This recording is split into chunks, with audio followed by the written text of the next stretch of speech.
La idea esencial, queridos alumnos, es que The essential idea, dear students, is that entrepreneurs play the leading role in a market economy, as you know. These are men and women who tirelessly try to anticipate events, to discover what types of goods and services consumers will desire tomorrow, in terms of characteristics, quality and price. In other words, there is an army of human beings devoted on our behalf to finding out what we will want in the future. And not only what we will want and be willing to buy and at what price, but also what people who may not even have been born yet will be willing to buy, in the case of very long-term investment decisions. And do we say attempt to discover as if we were talking about a crystal ball and the data of the future were already there and the future was simply still to come? No, we know that the future is not to come. It is to be made. We are not talking merely of discovering, but of creating. We must put our entire selves into action to try to create products, goods and services which we cannot even imagine today, and which we believe will be of enormous value to consumers. Therefore, entrepreneurs act as our mandatories, if you will. They are the professionals we entrust with our future. They devote themselves to thinking about and creating what we will truly desire tomorrow, and they work in an environment of uncertainty, which means they take a gamble. They try to come up with those goods and services.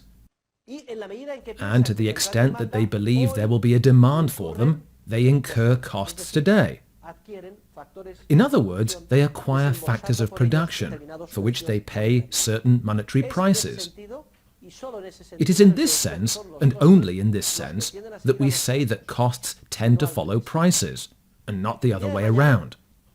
Tomorrow, and not necessarily tomorrow, perhaps in a week, a month, a year, or 10 years, consumers will value the goods and services which are being conceived today in an environment of uncertainty. Y como resultado de las valoraciones de las parejas marginales, determinará unos precios de mercado. And through the valuations of the marginal pairs, they will determine the market prices. Today, what entrepreneurs do is attempt to discover what those market prices will be, what level they will reach. And in an environment of uncertainty, entrepreneurs acquire factors of production to launch the production processes, which will mature into those goods we will eventually wish to buy. Hence, that is the process, or the law, or the genetic causal relationship between the phenomena. And you may say, but that is very difficult.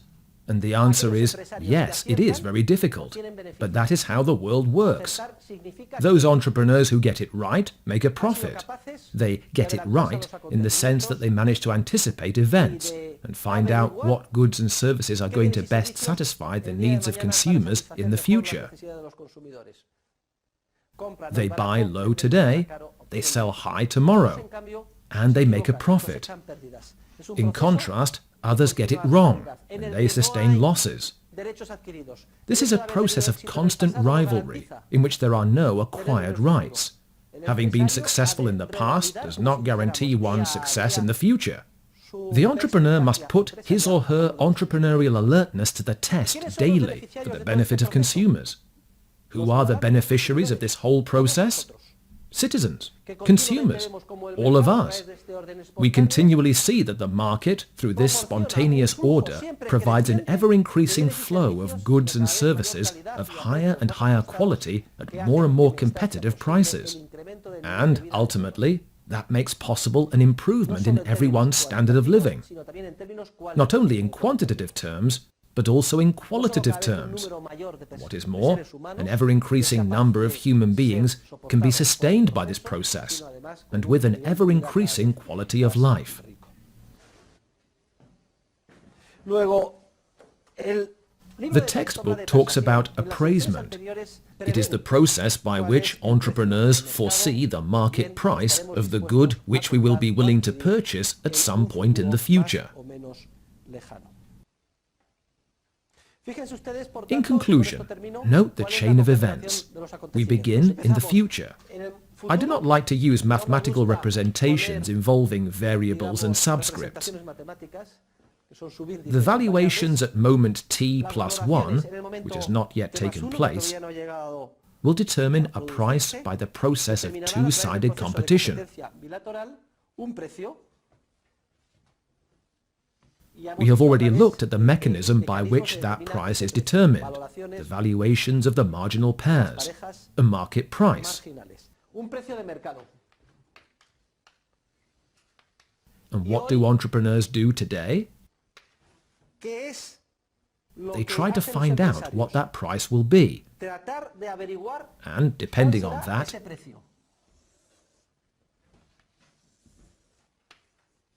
they acquire factors of production today. In other words, they incur costs, which are the monetary prices paid for those factors in order to produce the good, which will be sold tomorrow. Prices determine costs, and not the other way around. Ultimately, what are costs? At the beginning of the trimester, we defined cost as the subjective value the actor attaches to an end, but not to the end he pursues by acting, but precisely to the end he relinquishes when he decides to embark on a particular course of action.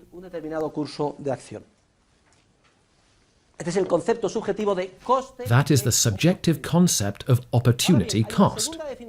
Well, there is a second, stricter definition of costs in terms of economic calculation, and that second, stricter, more specific definition of costs in terms of economic calculation is as follows. Costs are the amounts, the quantities, or the sums of money which must be paid to acquire factors of production in the market. Para adquirir factores de producción en el mercado. Y efectivamente, todo empresario, as a matter of fact, any entrepreneur, while getting an entrepreneurial project off the ground, is constantly purchasing productive factors. She buys the services of many types of labor factor. She may buy a factory or rent commercial premises. She may need computers and programs. There will be an electric bill to pay. Todos esos importes, en términos, all of those monetary amounts she pays to buy the complementary factors of production required by the process which she is embarking on and carrying out, and which will culminate in the future in the production of goods that hopefully can be sold at a high enough price, all of those prices she pays for the factors of production are costs in a strict monetary sense. Now, a very clear connection exists between the concept of cost as an instrument of economic calculation, that is, a sum of monetary units paid to acquire factors of production, and the concept of cost in general terms, which we recalled at the beginning, that is, the subjective value we attach to an end we relinquish when we decide to follow a specific course of action. This is very clear. Because when I pay a worker a wage, or I pay an electric bill, or the rent on commercial premises in a production process, that money I am paying for those factors of production could instead have been used to buy other factors of production, or the same factors but employed in a different production process. Dedicándolos en otro proceso productivo. The very fact that I can estimate the cost in monetary units helps me to be aware of what I am giving up by launching a certain production project. Por emprender un determinado proyecto de producción. And when the process concludes, when moment t plus 1 arrives and I sell my good, one of the following possibilities will materialize. 1. That I am able to sell at a price sufficient to permit me to recover the costs and obtain an entrepreneurial profit. Or 2. That once the production process concludes, it turns out I have committed an entrepreneurial error, and the price I receive is lower than the costs I have incurred, and therefore I sustain an entrepreneurial loss. In terms of economic calculation, an entrepreneurial profit is a sign that indicates an entrepreneur has acted wisely. Meanwhile, a loss is a sign that tells the entrepreneur he or she has acted unwisely. In what sense?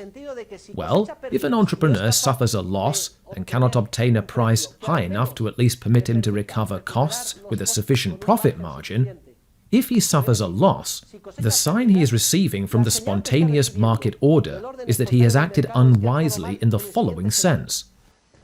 In the sense that those scarce resources, those factors of production he has acquired in his entrepreneurial process, were more urgently needed and valued by consumers in other production processes. This is what an entrepreneurial loss means. That society's scarce resources have been malinvested because you, as an entrepreneur, have put them to use on an investment project which, when it has matured, has not commanded a price equal to the value of what you have already paid in costs, along with a profit margin. Meanwhile, if you have made a profit, the message is, you're on the right track, keep it up. The use to which you have put society's scarce factors in pursuit of that production project is correct. Consumers would not have placed a higher value on any alternative use for those scarce productive factors. So,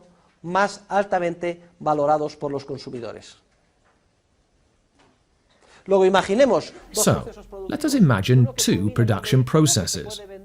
One culminates in a vehicle which can be sold at a high enough price and generates a profit.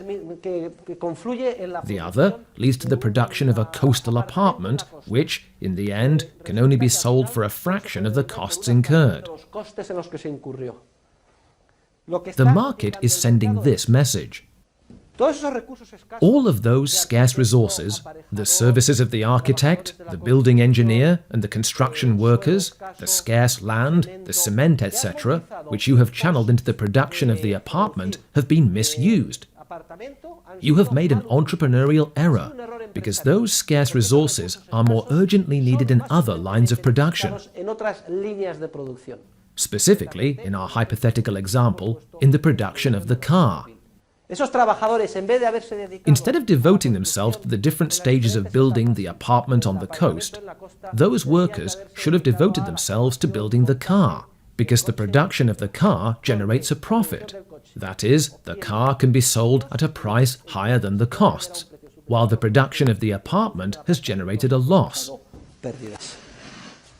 In a modern economy, entrepreneurial decisions would be impossible without economic calculation. That is, without a free market in which productive factors can be bought and sold and a price can be set for them.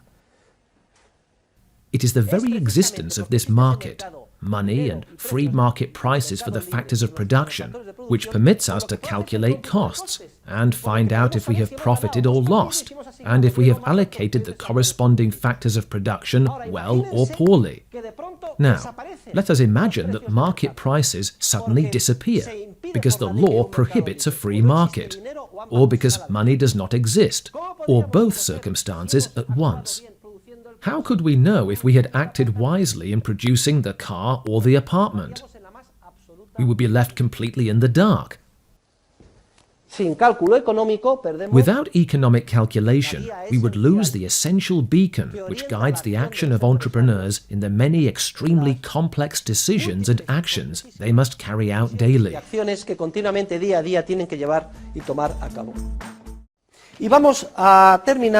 We will conclude with a presentation of what we would call the General Cost Principle, which is a universal economic law, a law of tendency, like all the economic laws we must grasp. This principle indicates the volume of output entrepreneurs should reach in the spontaneous process we are describing. The idea is very simple and can also be expressed in marginal terms, in terms of 1 unit more or 1 unit less. Every year I explain this with gestures, because I believe that method is quite simple and illustrative, and it allows me to avoid using graphs and drawing curves that communicate the mistaken idea that they actually exist when they do not. We have spoken of a process which takes time. All production processes take time.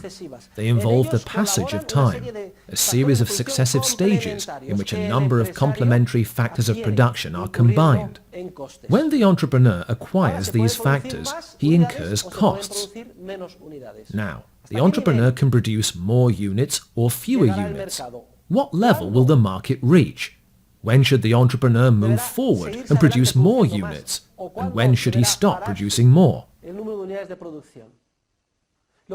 What I am explaining to you is, for example, in the vehicle production process at any factory, let's say the Ford factory in Almusafes, Valencia. How many vehicles should be manufactured each year? 30,000? 40,000? 100,000? A million? What point should and should not be reached? If it was an error to build the apartment, does that mean no homes at all are going to be built in Spain? Economic decisions are not all or nothing. Building homes is ruinous, and therefore nothing is built. Even now in Spain there is building going on, but it amounts to a third or a fifth of what was being built before. In economics, decisions and actions are always incremental. That is, they deal with a few units more or a few units less. Now, we are going to look at the general market law, the spontaneous law, which is driven by the force of entrepreneurship and tends to determine the maximum number of units produced in each production process. The law is very simple. Each additional unit of a productive factor the entrepreneur acquires in any line, remember the individual determinants of price, other things being equal, what happens if the demand for any good or service increases? The price tends to rise. So each additional unit of a productive factor, be it another hour of labor, another month or year of rented facilities, or another computer purchased, other things being equal, each additional unit of a productive factor which the entrepreneur buys for a production process tends to cost more, and on the aggregate level of a sector the same is true. This is called marginal cost. It is the cost of an additional unit of a productive factor acquired in a production project. So, what I am saying is that as the volume of output increases, the marginal units of the productive factors purchased will cost more and more. In more common terms, in the sphere of economic science, the marginal cost tends to rise.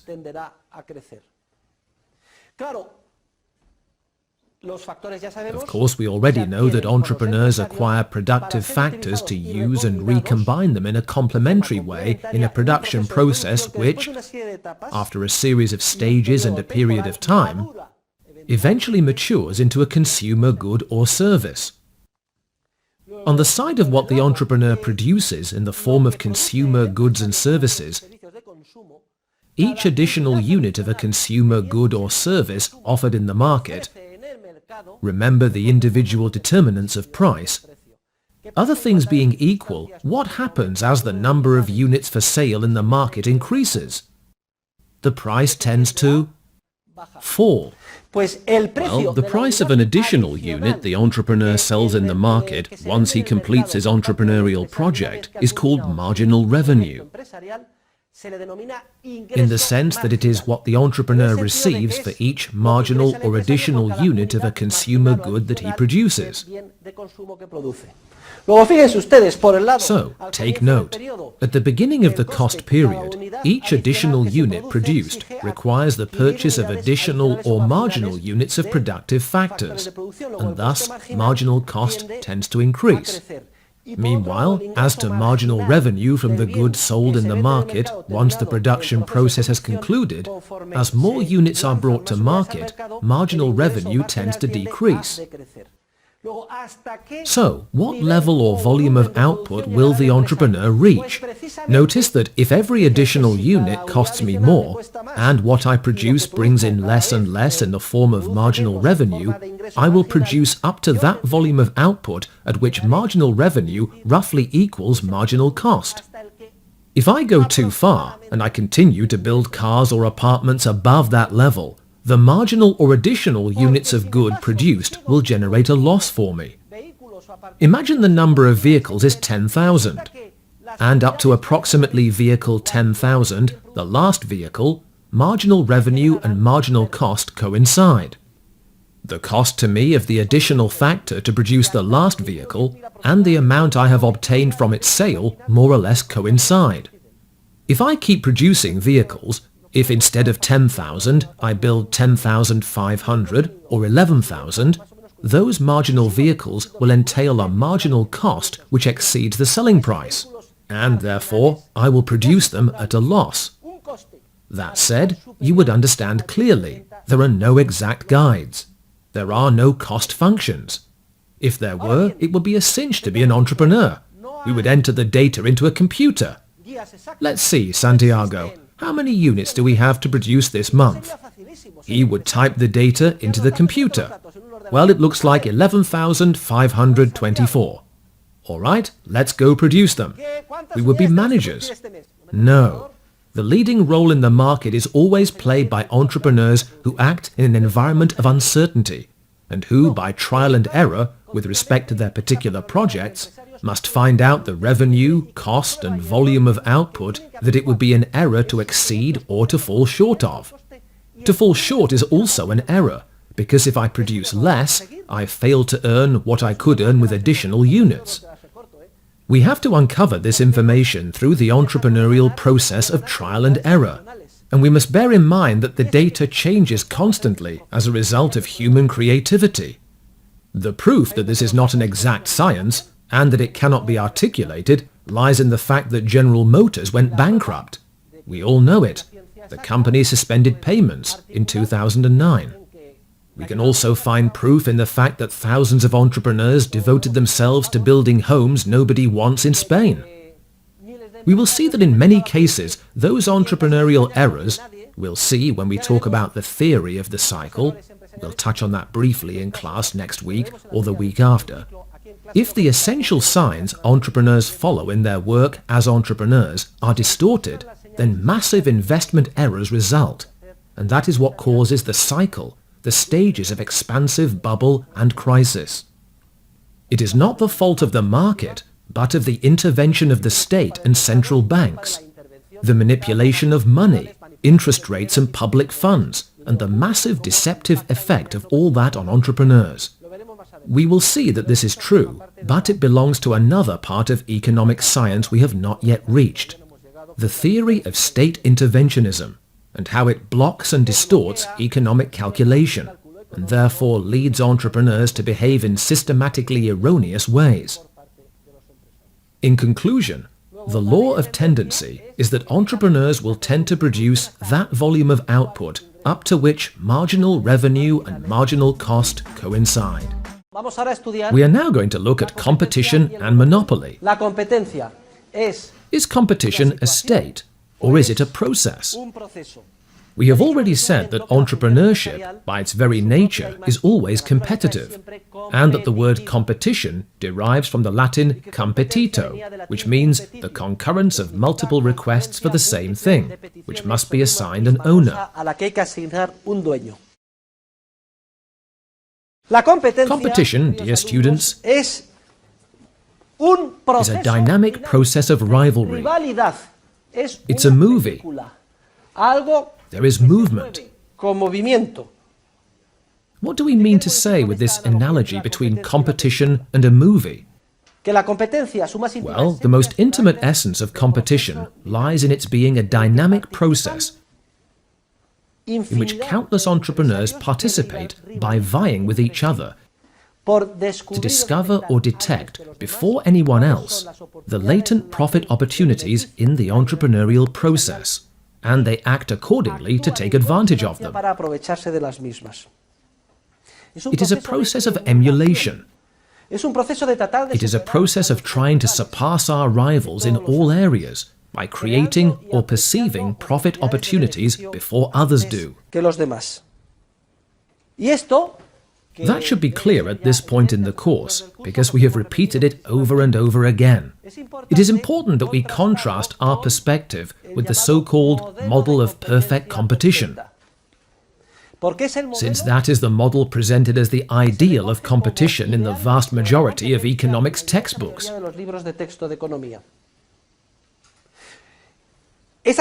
According to that view, competition is a state. Competition is like a photo. Click. In mathematical models of perfect competition, competition is defined. It's actually quite a paradox.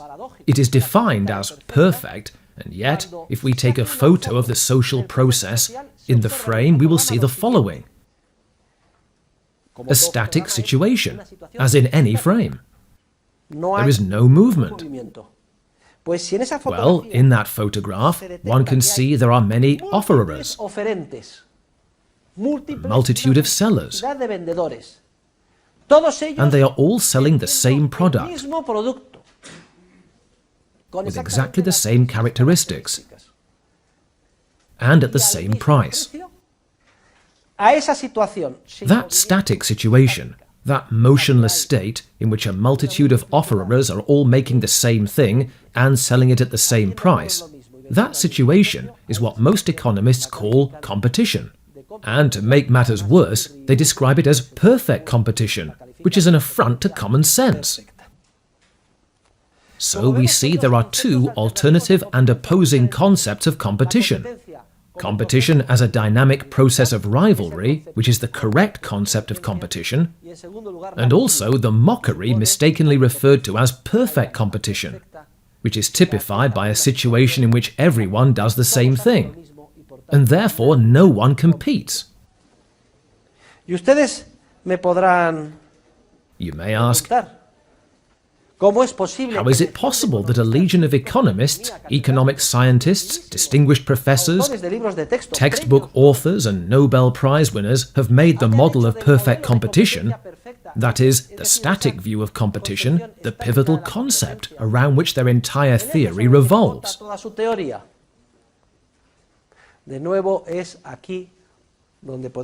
Again, here we observe one of the clearest instances in which the use of mathematics in our discipline plainly exerts a harmful effect. Competition as a state consists of a state of equilibrium, which alone lends itself to the use of mathematics. The insistence on applying the wrong methodology, that of the natural sciences, where constancy exists and time and creativity do not, to the sphere of the social sciences, where human beings play the leading role, manifests itself in a string of errors. But perhaps the greatest of them all has been the deification of an idea as absurd as the static concept of perfect competition. We have now considered two concepts of competition. We have looked at the correct concept of competition as a movie, as a dynamic process, and the incorrect concept of competition as a state.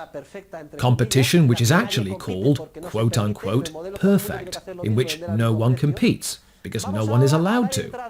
In the model, everyone has to make the same thing and sell it at the same price. Now we will also introduce two distinct and alternative concepts of monopoly, and we will see that these two concepts of monopoly go hand in hand, so to speak, with the two concepts of competition we have just reviewed. To put it another way, we will make a connection between the correct concept of competition and a correct concept of monopoly, and between the incorrect concept of competition and an incorrect concept of monopoly. We will start with the latter. Do you recall the incorrect concept of competition? Competition as a state, the equilibrium model, defined by a multitude of offerers, all of whom are producing the same product and selling it at the same price. In other words, this model, by definition, does not allow anyone to compete or to do anything different. Roughly speaking, mathematical economics theorists consider anything that is not perfect competition to be monopoly. That is, if for competition to be perfect, the essential characteristic of the static frame is the presence of a very large number of offerers, these economists describe as monopoly another frame, another photograph, another equilibrium state, in which, instead of a multitude, there is the opposite, one seller only. Luego, vean cómo Notice that the incorrect concept of perfect competition immediately gives rise to the incorrect concept of monopoly, defined as that situation, not process, in which it is detected that only one producer is present, and supposedly a lone producer can at will set artificially high prices to the detriment of consumers. An oligopoly would be somewhere in the middle. The word comes from Greek. Oligo means a few, and polein to sell. Pero este concepto de monopolio o del oligopolio es... But this concept of monopoly or oligopoly is complete nonsense from the perspective of the dynamic theory of the processes of social cooperation, which are led by entrepreneurs. This will be clear right away. Let us look now at the correct concept of competition. As you will remember, the correct concept of competition is not a frame, but a movie. It is a dynamic process of rivalry, in which entrepreneurs contend with each other in their attempt to be the first to discover or create profit opportunities, and act accordingly to take advantage of them. For once someone has detected a profit opportunity and seized it, that specific opportunity is eliminated from the market. It can no longer be detected or grasped by another human being. In keeping with this conceptualization of competition, which we have termed correct, indeed it is the only correct one, competition as a dynamic process of rivalry, the correct concept of monopoly differs radically from the one we have just considered. Now we must focus on whether or not it is possible for entrepreneurs to enter this process of rivalry. And we say that monopoly exists only when free access to the entrepreneurial process is blocked in any part of society by the force of the state. The crucial point is no longer whether there is only one seller or a few sellers. The crucial point is whether there is free access, freedom of entry or not, due to systematic state coercion that prevents the free exercise of entrepreneurship in any part of life in society. Furthermore, if we arbitrarily choose a frame from the succession of frames that make up the movie, and when we look at it we see there is only one seller, that is irrelevant from the dynamic point of view. Well, if the person who observes that there is only one seller in that selected, isolated frame happens to be a mathematical economist, he or she will immediately yell bloody murder. Monopoly! The much-hated monopoly. Consumer exploitation. After that company.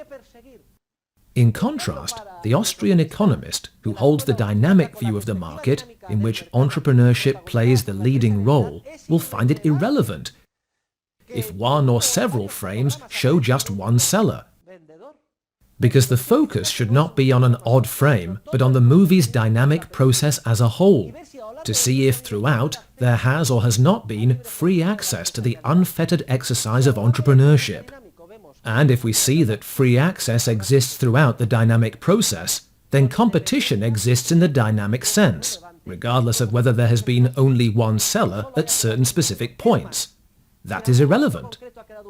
What is more, if there has been only one seller at a certain point, and there is free access to entrepreneurship, then the appearance in an isolated frame of a sole seller, in other words, much-hated monopoly according to the incorrect concept, far from being a sign that the seller is acting improperly and harming consumers, is a sign of exactly the opposite.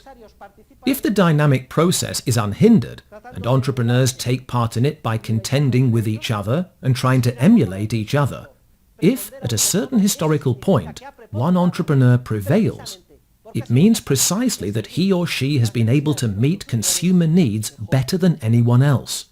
So, if in certain historical circumstances, free entrepreneurship, unrestricted by systematic state coercion, even takes the form of the predominance of only one offerer,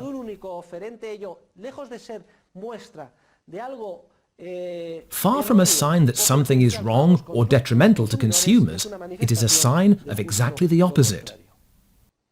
The attainment of a monopoly position in a free environment makes it clear that the entrepreneur is serving consumers better than anyone else. Notice that when we consider any real case, the judgment we make differs radically, depending on our conceptualization or analysis. For example, the case of Bill Gates and his operating system. He managed to launch and bring to the market a user-friendly operating system that is used by millions and millions of people. And instead of building him a statue or a monument, etc., competition authorities in Europe and the United States went after him, defamed him, fined him. Who is right? Remember that in the market there are no acquired rights. Each day is a new beginning, and an entrepreneur must defend his predominance by serving consumers better than anyone else. And if, in certain historical circumstances, Bill Gates predominated in the market, and there was no systematic government coercion to block the free access to entrepreneurship, then Bill Gates indeed met the needs of consumers better than anyone. But be careful. This is no guarantee. Bill Gates was not in a position to rest on his laurels. Success today is no guarantee of success tomorrow. IBM gained control of 70% of the computer market in the 1960s. Then it started to become a huge, arrogant company. The bosses were presented with a proposal to make small personal computers, and they said, "Oh, that's silly. That'll never make a profit. Goodbye." And what happened? Like General Motors, the company nearly suspended payments and failed. It came very close.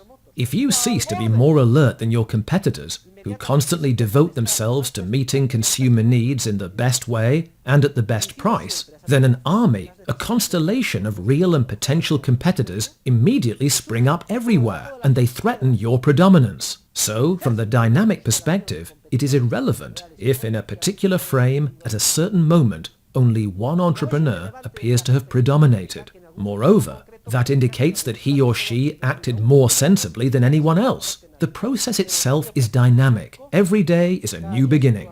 You must continually confirm that you are the best entrepreneur, and if you do not, competitors appear and upstage you. The great tragedy, dear students, is that most, if not all, antitrust legislation rests on false theoretical notions of competition and monopoly. Antitrust legislation, unfair competition law, is entirely based on the mathematical and incorrect concept of competition, and on the incorrect concept of monopoly. As a result, and this is the great paradox, the entrepreneurs who are the most successful at satisfying consumers' demands are systematically hounded. And they are hounded without truce or quarter. They are not allowed to be successful and to predominate over their competitors. If, as an entrepreneur, you charge more than your competitors, look out. The law recognizes that as a sign of abuse of a dominant position and a sign of monopoly. You are exploiting the consumers. You cannot charge more than your competitors. If you charge more than they do, you are treating the consumers unfairly. Charging less than your competitors is also illegal. It is called unfair competition. You cannot charge less. Selling below cost is against the law. Notice that all the legislation rests on the mathematical view. People think that costs determine prices, and that anyone who sells below cost is an unfair competitor. Charging less than one's competitors is illegal. Then again, charging the same price as one's competitors is also illegal. If you charge the same price as your competitors, you will immediately be accused of collusion, of having conspired with them to sell at the same price. This seems like a parody, but it is not. If you read all of the antitrust legislation, you will come to the conclusion that you are a potential criminal, that there are signs of wicked acts against consumers no matter what you do. If you sell at a higher price than your competitors, it is abuse of a dominant position. If you sell at the same price, collusion. If you sell at a lower price, unfair competition. cutthroat competition, also known as dumping. Now, I'd like to read you a poem, and we will go over it together. It is titled Tom Smith and His Incredible Bread Machine. It goes like this. This is a legend of success and plunder, and a man, Tom Smith, who squelched world hunger.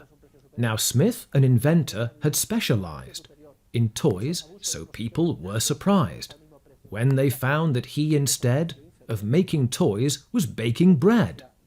The way to make bread, he'd conceived, cost less than people could believe. And not just make it, this device could in addition wrap and slice. The price per loaf, one loaf or many, the minuscule sum of under a penny. Can you imagine what this meant? Can you comprehend the consequent? The first time yet the world well fed, and all because of Tom Smith's bread. It's like when Bill Gates was the hero. A citation from the president for Smith's amazing bread. This and other honors, too, were heaped upon his head. But isn't it a wondrous thing how quickly fame is flown? Smith, the hero of today, tomorrow scarcely known. Yes, the fickle years passed by, Smith was a millionaire. But Smith himself was now forgot, though bread was everywhere. People, asked from where it came, would very seldom know. They would simply eat and ask, was not it always so? We all take for granted that our computer has to work, and Windows too. Was it not always so? We have a right to our personal computer, and to a functioning Windows system. However, Smith cared not a bit, for millions ate his bread. And everything is fine, thought he. I am rich, and they are fed. Everything was fine, he thought. He reckoned not with fate. Note the sequence of events, starting on the date, on which the business tax went up. Then, to a slight extent, the price on every loaf rose too, up to 1 full cent. What's going on? The public cried. He's guilty of pure plunder. He has no right to get so rich on other people's hunger. A prize cartoon depicted Smith with fat and drooping jowls, snatching bread from hungry babes, indifferent to their howls. Well, since the democratic public does come first, it could not be denied that in matters such as this, the public must decide. So antitrust now took a hand. Of course it was appalled. Thank goodness we have the European Commission for Competition and a Directorate General for Competition in Spain and a competition court. So antitrust now took a hand. Of course it was appalled at what it found was going on. The bread trust, it was called. Trust, in English, monopoly. Now this was getting serious, so Smith felt that he must have a friendly interview with the men in antitrust. He visits the government department in charge of defending competition. So hat in hand he went to them. They'd surely been misled. No rule of law had he defied, but then their lawyer said, "The rule of law in complex times has proved itself deficient. We much prefer the rule of men. It's vastly more efficient." Now let me state the present rules, the lawyer then went on. These very simple guidelines you can rely upon. You're gouging on your prices if you charge more than the rest, but it's unfair competition if you think you can charge less. A second point that we would make to help avoid confusion, don't try to charge the same amount. That would be collusion. So one cannot charge more, nor less, nor the same. You must compete, but not too much, for if you do, you see, then the market would be yours, and that's monopoly. Price too high or price too low? Now, which charge did they make? Well, they weren't loath to charging both, with public good at stake. In fact, they went one better. They charged monopoly. No muss, no fuss, oh woe is us. Egad, they charged all three. 5 years in jail, the judge then said. You're lucky it's not worse. Robber barons must be taught. Society comes first. Now bread is baked by government, and as might be expected, Everything is well controlled, the public well protected. True loaves cost $1 each, but our leaders do their best. The selling price is half a cent. Taxes pay the rest. Listen, there is no institution more despicable, hypocritical, and harmful than the entire antitrust structure. The legislation is based on an incorrect and outdated conceptualization of economics. General civil and commercial law contains the only defense competition needs. All special antitrust legislation is comparable to the old legislation in Spain on the Inquisition. Furthermore, the process is very similar. A tip-off invariably sets it in motion, generally from an inefficient competitor. And that is not to mention procedural matters, which cry out to heaven, secret trials, non-existent legal guarantees, convictions based on mere presumption. And it really does work that way. Apart from that, enormous damage is done precisely to the process of competition, on the pretext of defending it. It is shameful that well into the 21st century, these institutions are still in force. And one of the main goals of any lover of freedom and of the market economy is to do away with them. Competition does not need anyone to defend it, especially not the state. The traditional rules of civil and commercial law are all that is necessary. Civil y mercantil.